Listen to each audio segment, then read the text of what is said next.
दे रहा है। तो आज के আমরা যাচ্ছি চাগ্রামে। তো চাগ্রামে যারা পূর্ব মেদিনীপুরে থাকো বা বললাম तुमसे ना हो पाएगा। মেদিনীপুরে তমলুকে যারা থাকো তারা চাগ্রাম সম্পর্কে হয়তো সবাই জানবে। তো এটা তমলুক থেকে কিছুটা দূরে বাইকে যাওয়া লাগে 30 মিনিট মতো লাগে।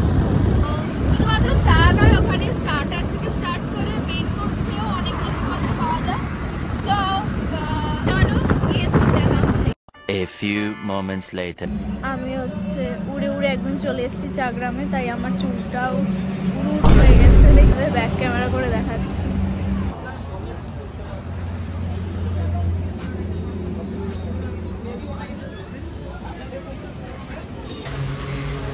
হ্যাঁ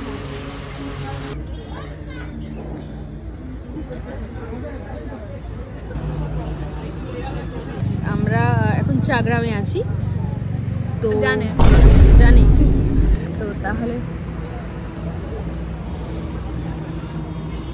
अबे जल्दी बोल, कल सुबह पनवेल निकलना है। তো এইটা হচ্ছে যে চাগ্রাম।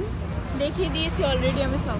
তাহলে কি দেখা करे तो करे क्या, बोले तो बोले क्या। এটা হচ্ছে যে চিকেন টিক্কা কাবাব, যে মিন্ট চাটনি, চিকেন পকোড়া যেটা আমরা আধা খেয়ে ফেলেছি, ললিপপ, এটা নর্মাল মিল্ক চা।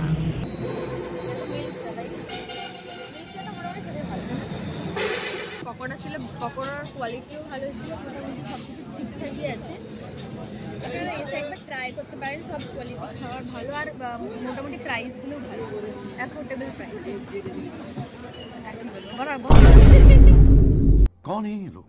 গ্রামে এসে যেটা বুঝতে পারলাম অ্যাকচুয়ালি এখানে চায়ের খুব একটা ভ্যারাইটি তো নেই, মানে নর্মালি সব কিছু ওই রেড টি, লেমন টি, তারপরে মিল্ক টি, এই ধরনের আছে, মানে খুব স্পেশাল ধরনের কোনো ফ্লেভারের চা নেই, মানে স্পেশালিটি খুব একটা কিছু নেই। বাট স্টার্টার আইটেমগুলো খুব ভালো, এই আর কি, কম প্রাইসের মধ্যে ভালো স্টার্টার আইটেম পেতে পারেন।